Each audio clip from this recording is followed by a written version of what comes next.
Bonjour à tous et bienvenue. Cette semaine, nous allons découvrir le visage actuel de l'église dans le Cantal, zone rurale par excellence, 145 000 habitants, dont un tiers à Aurillac, le chef-lieu, mais le siège épiscopal est à Saint-Flour. Le diocèse a réformé les 270 paroisses anciennes en 21 nouvelles paroisses, un changement qui n'est pas d'abord administratif ou canonique, mais qui touche à la manière d'évangéliser le territoire. Nous allons en parler.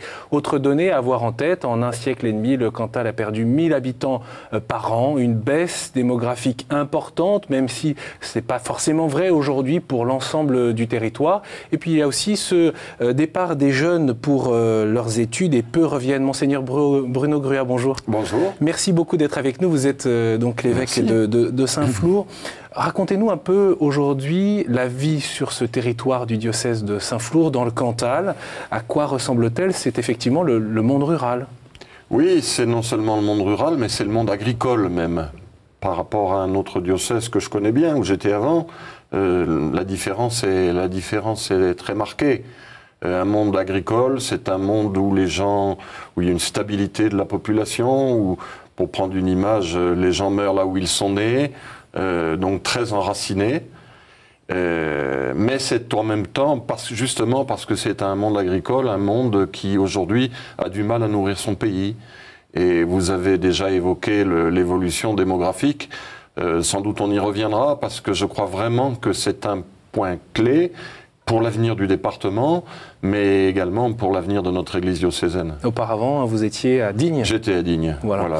Diocèse de la même importance numérique, mais avec d'autres physionomies, des reliefs, même plus élevés, mais par contre beaucoup moins agricoles que n'est le diocèse de Saint-Flour. Vous avez entamé en janvier 2013 des visites pastorales. D'ailleurs, ce n'est pas forcément une bonne période pour entamer ces visites dans le Cantal. Oui, on s'est bien gelé. On s'est bien gelé et je me suis promis que les années suivantes, il n'y aurait pas de visite en janvier-février. Visite pastorale, donc depuis janvier 2013 jusqu'en 2016. Pour quelles raisons ces visites pastorales? On peut rappeler d'ailleurs ce qu'est une visite pastorale. Vous passez du temps sur le terrain, dans les paroisses. Oui, j'y passe. Alors c'est donc le code de droit canonique, d'une certaine manière, qui demande aux évêques de visiter de cette manière leur diocèse. Personnellement, je l'ai fait après un synode du diocésain.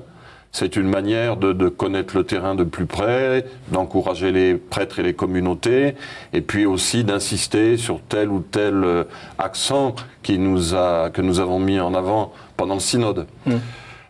Qu'est-ce que vous découvrez encore sur le terrain? Parce que justement, après avoir eu cette période du synode 2009-2010, les décrets d'application, la charte du synode en 2011, au fond, qu'est-ce que vous apprenez encore de votre j'ai beaucoup à apprendre de mon diocèse. D'abord, je voudrais dire que les visites pastorales que nous faisons, je dis nous puisque le vicaire général m'accompagne, nous les avons voulu assez développées, assez amples. C'est-à-dire que nous passons 2 fois 3-4 jours sur chacune des 21 paroisses du diocèse, donc ça permet un contact proche. Nous allons dans chacune des communes, par exemple, où nous rencontrons une petite représentation de la communauté chrétienne, la plupart du temps les élus avec lesquels il y a un excellent contact et qui nous font découvrir aussi leurs questions par rapport à l'avenir du pays, leurs projets. Puis nous rencontrons des initiatives économiques un peu originales, telle ou telle petite entreprise, quelquefois même de technologie avancée. Et pourquoi ça couvre le champ de la responsabilité épiscopale? Parce que j'imagine pas qu'on puisse annoncer l'évangile aux gens si on voit pas un peu quelles sont leurs questions, leurs attentes, leurs inquiétudes, leurs doutes, un peu dans l'esprit des premières lignes de Gaudium et Spes, bien modestement. Justement, vous qui n'êtes pas enraciné dans un village ou l'autre, qu'est-ce qui vous marque en passant d'un foyer à un autre, d'une entreprise à une autre, d'un village à un autre? Ce qui me frappe, c'est à la fois la ténacité des gens qui aiment leur pays et qui se battent pour assurer son avenir, et en même temps la grande difficulté de la situation actuellement. C'est-à-dire Ben, vous voyez, quand je fais une visite pastorale, du matin au soir, j'entends il y a 50 ans, il y a 60 ans, il y a 40 ans. Est-ce que ça, c'est une nostalgie dans laquelle on s'entretient ou ce sont des difficultés réelles, objectives? Il y a sans doute un peu des deux. Il y a sans doute un peu des deux. Il y a des réalités objectives. C'est pas pour rien que la population quitte le diocèse, le département, et que du coup, la population vieillit. Donc une population qui vieillit, c'est forcément une population qui a moins de capacité d'innovation, de découverte, voilà. En même temps, je pense que de fait, il peut y avoir aussi des freins qui sont d'ordre, comment il faut dire, culturel, parce que c'est le centre de la France, c'est un endroit qui est un peu préservé, disons les choses comme cela, et que du coup, on ne s'aventure pas sur des nouveaux chemins sans bien savoir où on met les pieds. Alors ce que vous voulez dire par là, c'est qu'on a du mal parfois à changer la manière de faire et de vivre, les habitudes. Bien sûr. Et puis on a du mal à voir arriver des gens de l'extérieur, à les intégrer. Alors bon, on le constate dans nos communautés chrétiennes, mais on le constate aussi quand on discute avec les élus. Pas plus tard qu'avant-hier, un élu me le disait. Il me disait les freins qu'il ressentait par rapport à des initiatives qu'il souhaitait prendre. Est-ce qui du coup peut être un vrai inconvénient pour une église en pleine mutation? Oui. Bien sûr. C'est une de nos difficultés. L'année dernière, je dis l'année dernière parce que plusieurs fois des gens m'ont dit « mais ça, Monseigneur, on l'avait jamais fait ». Je leur avais dit « non, mais 2013, on l'a jamais fait non plus ». Alors, je voudrais qu'on continue à découvrir bien sûr cette réalité de l'Église et cette réalité missionnaire.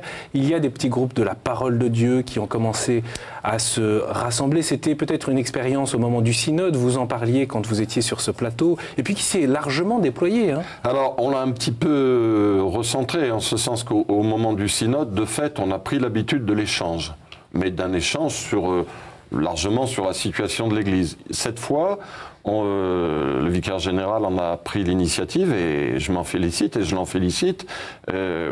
On a invité les gens à se rassembler autour de la parole de Dieu, en l'occurrence l'évangile de Matthieu, parce que c'est l'évangile de cette année A. Donc c'est le seul et unique centre de nos échanges, et c'est la parole de Dieu elle-même. Et c'est surprenant, 1200 personnes, du coup, se sont mis à se réunir par petits groupes, par groupe de 8.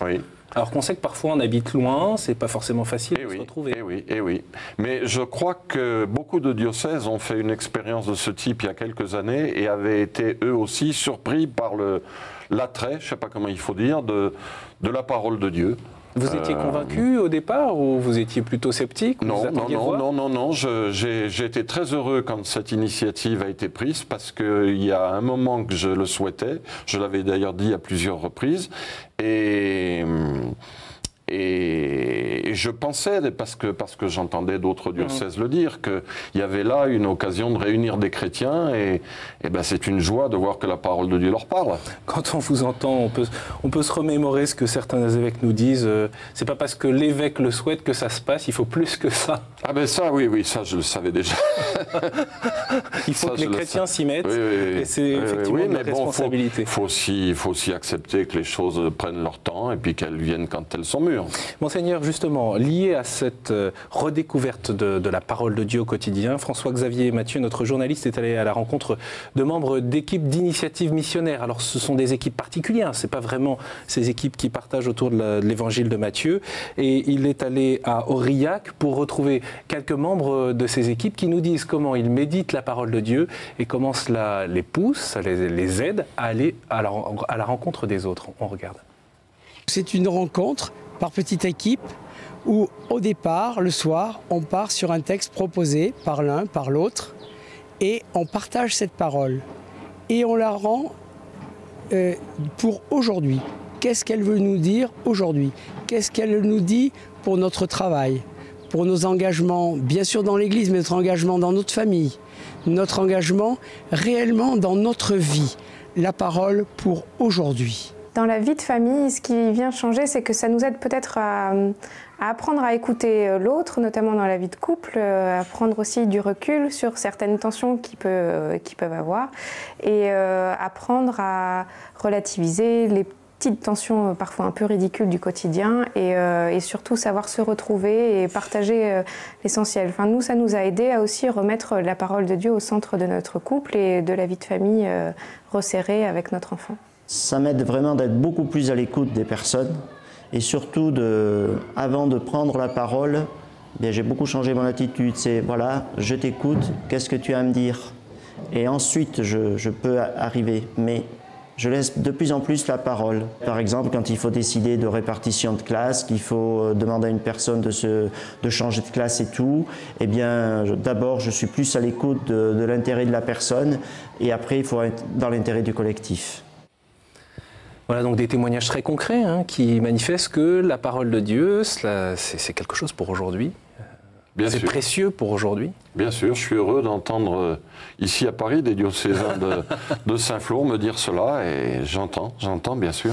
Au fond, aujourd'hui, à quoi ça tient l'évangélisation d'un territoire comme le Cantal, qui était profondément enraciné?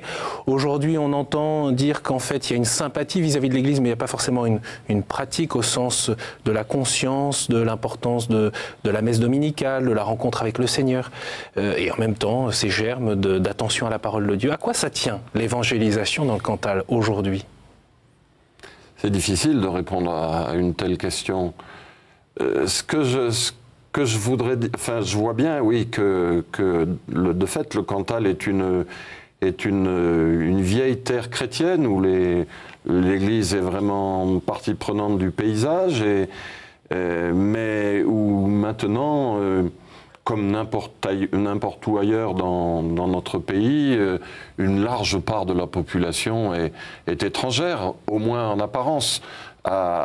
Je ne dis pas à l'Évangile, mais je dis au moins à la vie ecclésiale. Ça, c'est un fait.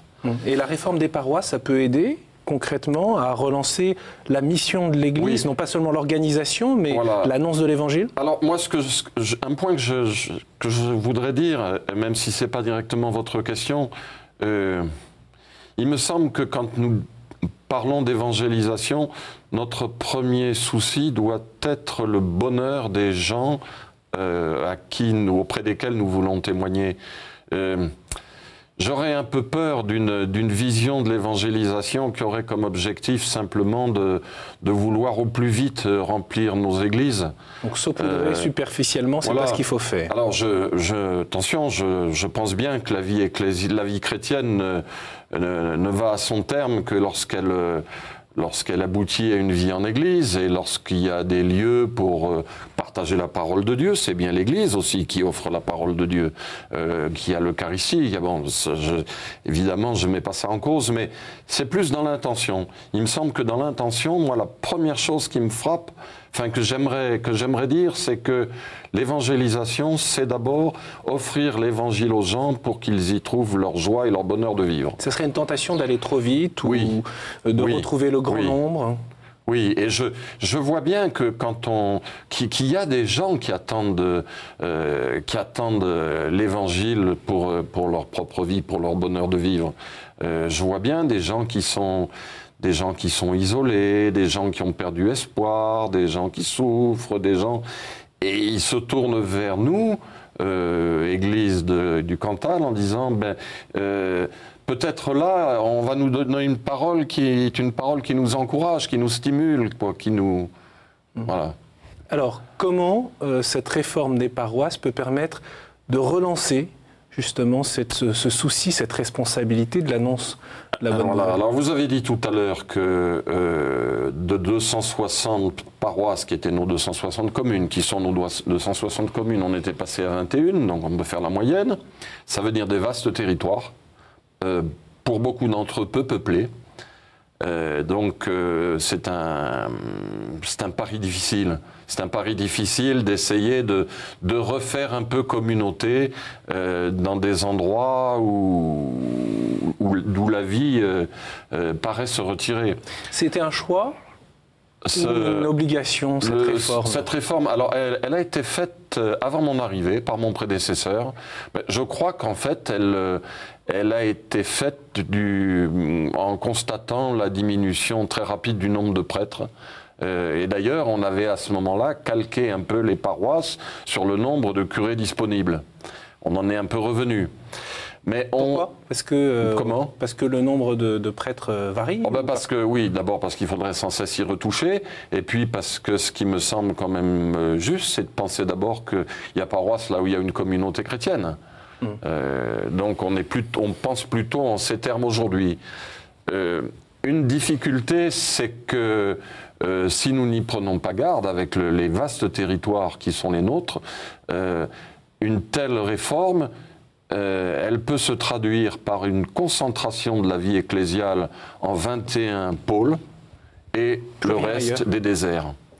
Et cela, c'est ce que moi j'aimerais essayer d'éviter. C'est déjà bien d'avoir un oasis dans le désert. Hein. Oui, certes. C'est vrai ce que vous dites. Oui. Parce qu'on ne peut pas forcément entretenir... mais on ne cherchera pas à... Le quadrillage d'autrefois, je veux dire. Non, ça c'est impensable. Alors à quoi ça tient du coup la présence de proximité ? Ça peut tenir à une invitation je l'ai demandé aux 21 paroisses, mais ça évolue doucement, d'essayer de réfléchir à la manière dont, à l'intérieur de la paroisse, des pôles pourraient se constituer, qui regrouperaient 3, 4, 5, 6 villages, dans lesquels on essayerait de vivre un temps de prière dominicale. Je fais exprès d'utiliser une formule large, parce que autant je souhaite que ce soit la messe aussi souvent qu'il est possible, autant je pense que ce ne sera pas toujours possible. Donc j'invite aussi les chrétiens à se rassembler quand il n'y a pas la messe pour un temps comment on l'appelait, assemblée dominicale de prière. On est en train de publier je ne dis pas un rituel parce que le mot ne serait pas exact, mais un guide, un petit guide pour ces assemblées, de manière à ce que le travail soit le plus facile possible pour les animateurs. Donc voilà, c'est un élément clé pour moi de ces équipes locales. Y maintenir autant qu'on le peut la catéchèse, et puis les temps forts de la vie chrétienne, la célébration des baptêmes, la célébration des funérailles. Oui, il y a d'autres questions qui se posent, même si les funérailles, évidemment, c'est essentiel, les baptêmes, la catéchèse, c'est l'enseignement catholique. Voilà, alors l'enseignement catholique chez nous est fragile. Il est fragile, comme je le disais tout à l'heure, parce que la démographie est fragile. Et c'est vrai que quand on se projette dans les 10 années qui viennent, on voit bien qu'un certain nombre d'établissements sont très très très difficiles à maintenir. Financièrement parlant ? Financièrement, et puis parce qu'il n'y a plus d'élèves. Je vois une commune qui actuellement, enfin une école de chez nous, de l'enseignement catholique, qui souffre parce que la fermeture en est annoncée, et je comprends bien la souffrance que ça représente pour des parents, mais qu'est-ce que vous voulez, c'est une commune dans laquelle l'an dernier, j'ai eu des chiffres un peu différents, mais disons entre 12 et 15 naissances. Comment voulez-vous maintenir à la fois un collège public et un collège catholique dans un tel environnement ? C'est malheureusement impensable. Bon alors, Monseigneur, c'est à la fois difficile, on voit que c'est douloureux pour vous, et en même temps vous avez l'air de tenir le coup. Ah ben j'espère.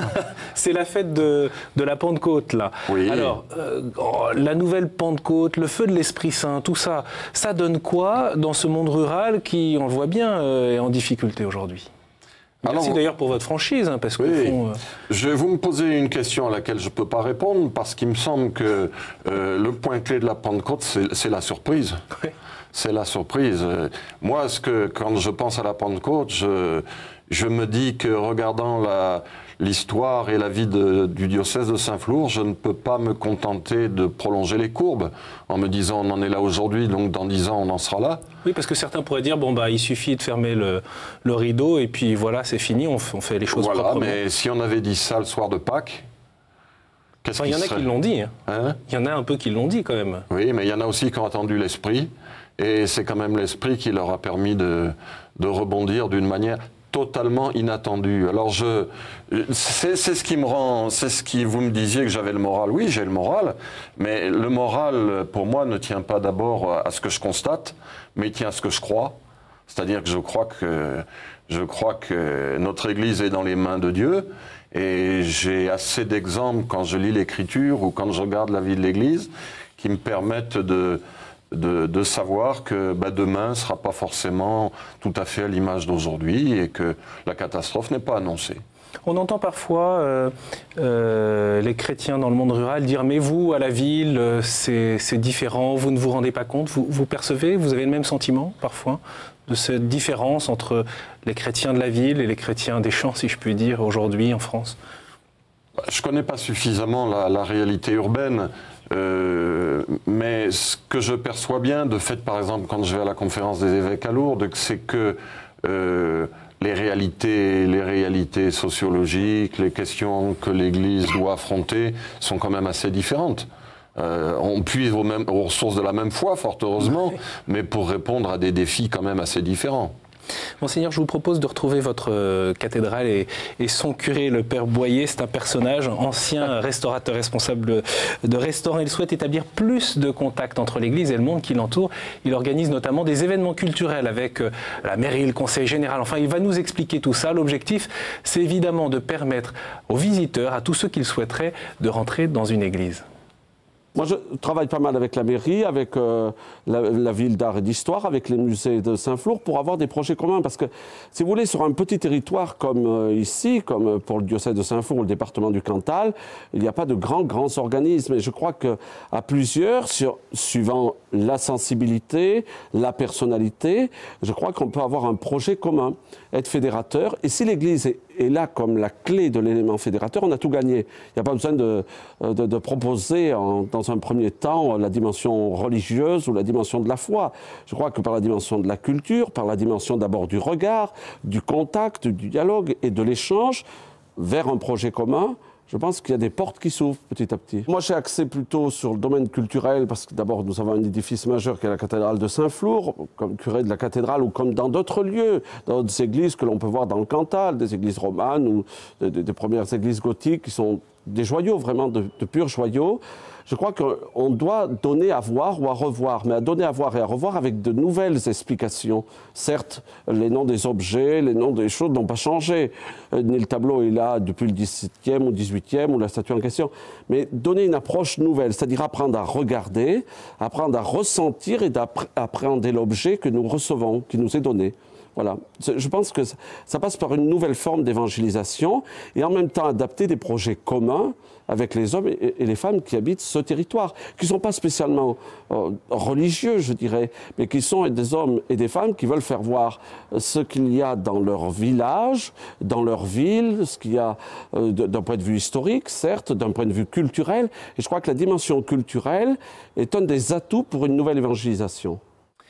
Voilà, il ne faut pas hésiter donc à aller frapper à la porte de la cathédrale pour rencontrer le Père Boyer et puis rentrer dans ce projet. C'est vrai que c'est une manière de dialoguer, il faut toujours inventer ces rencontres, ces occasions de rencontre.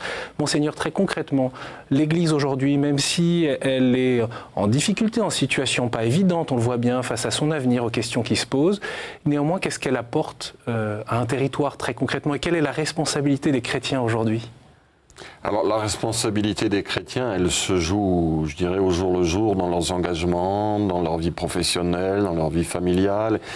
Moi, compte tenu des rencontres que j'ai, je trouve que vraiment la mission des chrétiens, c'est de porter un peu d'espérance.